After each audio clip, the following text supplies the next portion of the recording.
Então tem mais uma questão em pauta aqui para a gente discutir e mais uma vez ela foi em cima de uma atualização, gente.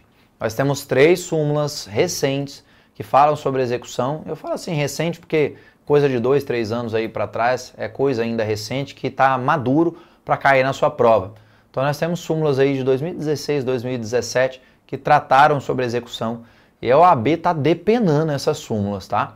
Ela cobrou as 2 primeiras que eu vou citar aqui para você várias vezes já na segunda fase e essa questão vai ser respondida por uma outra, tá? Então tem 3 súmulas aqui de números seguidinhos do STJ que a prova tem exigido de forma reiterada, tá bom? Então vamos lá para a questão. O Estado A ajuizou a execução fiscal em face da pessoa jurídica B, com o objetivo de cobrar crédito referente ao ICMS. Nesse sentido, requereu, em sua petição inicial, que após a citação fosse determinada a imediata indisponibilidade de bens e direitos da contribuinte. Nesse caso, o juiz deve indeferir o pedido, porque a decretação da indisponibilidade de bens e direitos, letra A, ocorre somente após o insucesso do pedido de constrição sobre ativos financeiros, embora desnecessária qualquer outra providência por parte do fisco, né? Letra B, ocorre somente após a expedição de ofícios aos registros públicos do domicílio do executado, embora desnecessária qualquer outra providência. Letra C, ocorre somente após o exaurimento das diligências na busca por bens penhoráveis. E letra D, é impossível durante a execução fiscal. Bom, professor, que conversa é essa? Eu preciso desenhar com você uma ordem da execução fiscal. E lembrando, né, a gente vai retomando tudo isso que a gente discute, né, no curso intensivo. A execução fiscal, gente, como qualquer processo, segue uma ordem natural. Deixa eu colocar ela para você e mais uma vez eu vou provar aquela teoria. Às vezes é só isso que você precisa para responder a questão. Execução fiscal. Como qualquer processo, gente, começa com uma petição inicial.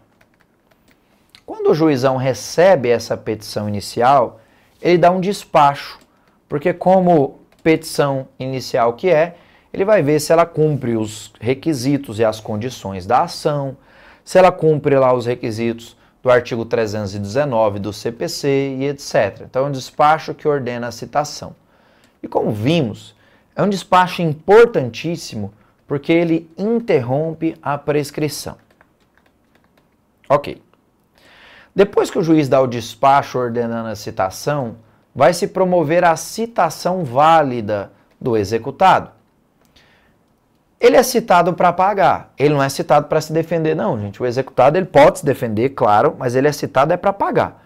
Se ele não paga, o fisco vai para a fase expropriatória desse processo e vai buscar dinheiro dele, vai pedir a penhora online, pedir a penhora na conta dele pelo sistema Bacen Jude. Se não achar dinheiro, ele vai buscar bens, vai procurar carro, vai procurar bem imóvel e etc. Quando ele não acha bens, em regra, ele pede a suspensão do processo, instante que fica suspenso por até 1 ano, tá? A gente vai falar mais sobre isso. E se depois disso não acontece nada, ele vai para o arquivo provisório. Essa é uma ordem natural da execução fiscal. Como é que funciona? Deixa eu te contar 2 mudanças aqui. Uma nessa parte e outra nessa parte.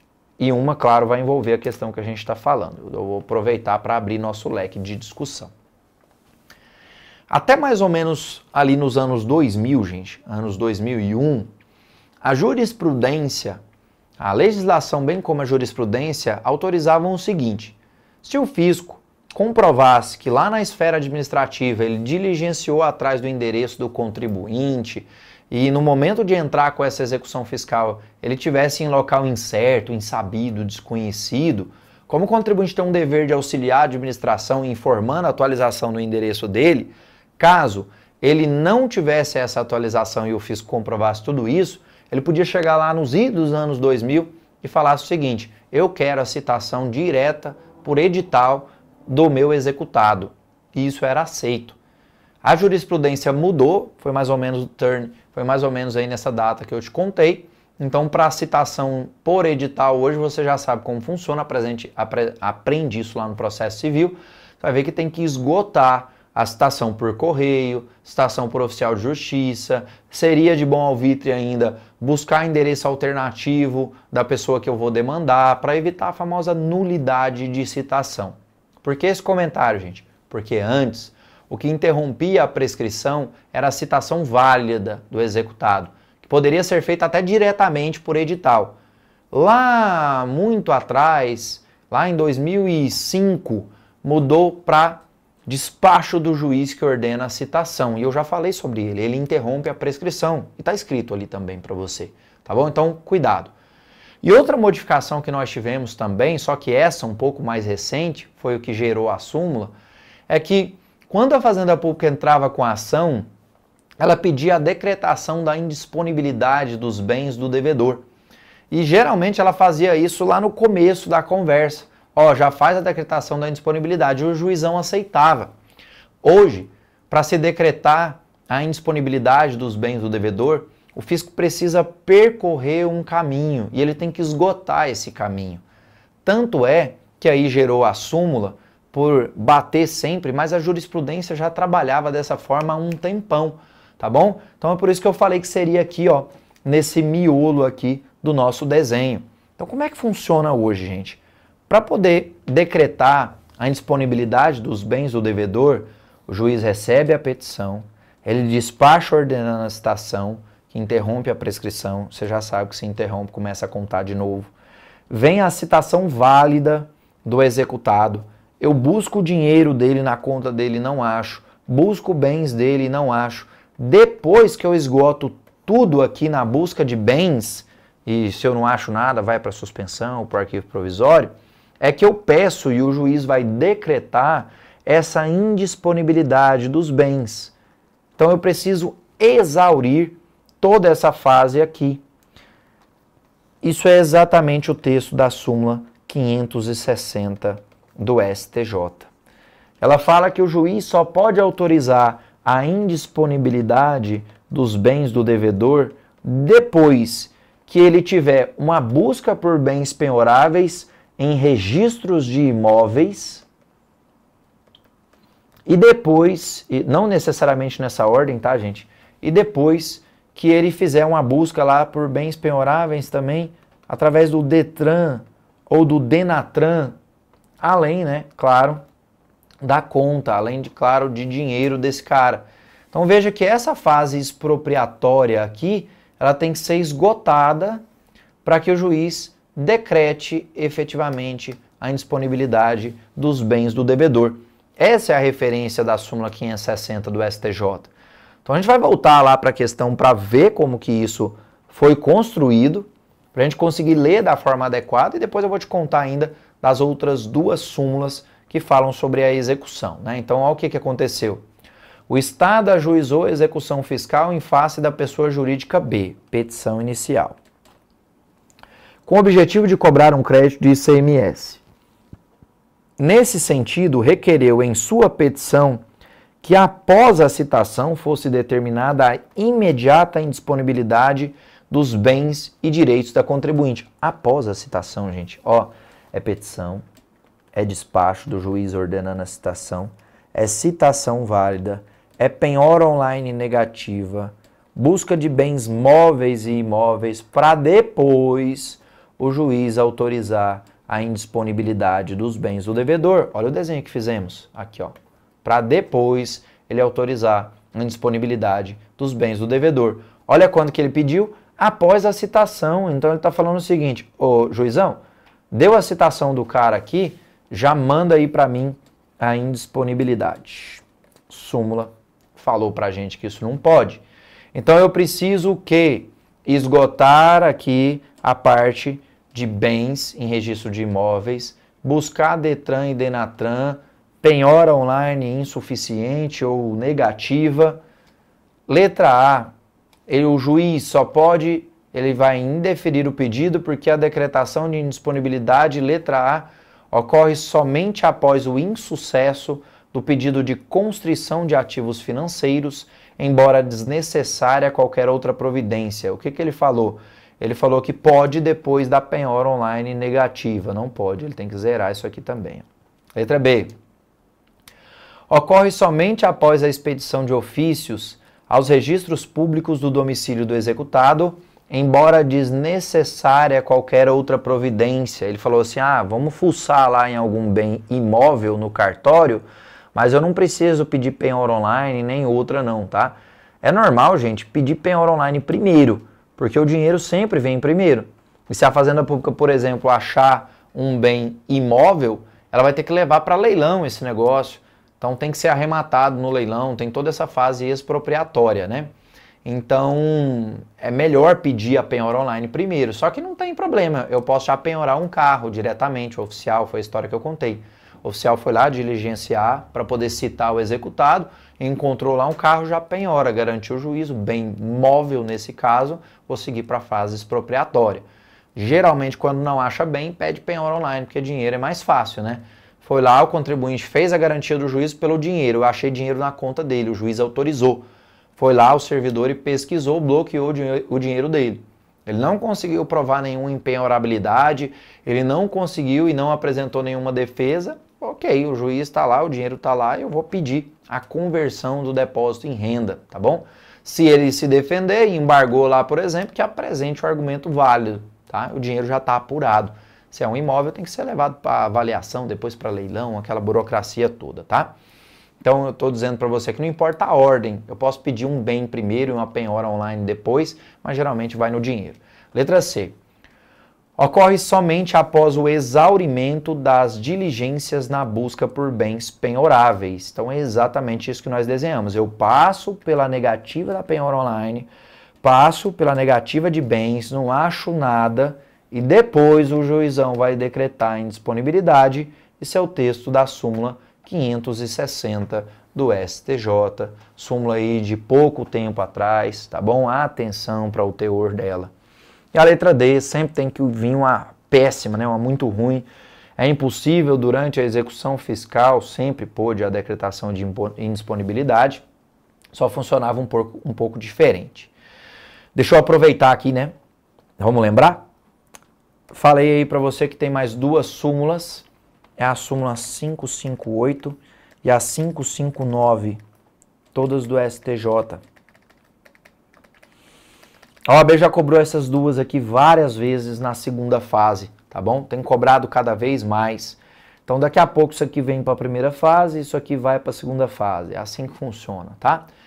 Então, só para te lembrar aqui também o teor desse negócio, o prof recomendou leitura da LEF. No curso intensivo a gente passa e lembra isso aqui, aprofunda a discussão de tudo. E a gente vê lá que tem um artigo que vai ditar o que tem que ter na CDA.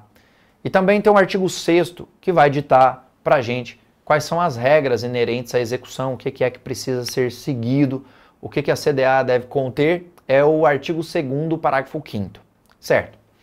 Quando você está lá no artigo 2º, parágrafo 5º, que fala praticamente a mesma coisa lá do artigo 202 do CTN, a LEF repete muito o que está no CTN, tá, gente? E vice-versa, apesar que o vice-versa fica meio sem sentido, porque a LEF que veio depois, né? Mas repetem muito. O artigo 202 fala lá, por exemplo, que a CDA deve conter o nome do executado, o seu CPF, o seu RG. Tem que ter também o local que ele reside, o endereço dele. Tem que ter o número do processo administrativo que fundamentou ali aquela CDA. Tem que ter a forma de calcular o juro com o dispositivo legal. Então traz uma série de requisitos. Quando essa conversa ela é de ordem prática, o seu dia a dia lá, eu até digo o seguinte, a primeira coisa que você vai fazer como advogado, tributarista, pegou lá uma ação de execução fiscal, é olhar para ver se a CDA cumpre os requisitos. Se a execução se pauta em um título e esse título não tem o tripé de liquidez, certeza e exigibilidade, eu derrubo ele. Preciso derrubar só um. Derrubei um, vai embora o resto todo. Então, é assim que funciona. Então, é por isso que a gente costuma olhar como primeiro ato lá quando pega uma execução para ver se tem defesa para o contribuinte, é se a CDA cumpre os requisitos. Só que muita gente foi alegar o seguinte, não tem aqui na petição inicial o cálculo atualizado do débito. A CDA pede que tem que mostrar qual é a forma que calcula. E recomenda-se, obviamente, gente, que toda vez que a Fazenda Pública vai cobrar a dívida dela, ainda que no primeiro ato, na petição inicial, que ela coloque o valor do débito atualizado, porque o cara é citado para pagar. Então, se ele é citado para pagar e paga, eu não pus o valor atualizado, eu, Fazenda Pública, não posso renunciar à receita. Então, eu tenho que ir lá cobrar a diferença. Então, é por isso que eu já coloco o valor atualizado. E toda vez que eu vou manifestar nesse processo, porque você vai ver que da data da petição inicial lá para uma data de uma penhora online, já se passaram anos. O processo, infelizmente, ele tramita de forma muito lenta, de forma muito burocrática. Então, toda vez que eu for manifestar nesse processo, recomenda-se que eu vá lá e coloque a planilha Fazenda Pública, planilha de cálculo atualizado. Só que não é uma condição da ação, não é um requisito lá do artigo 6º da lei.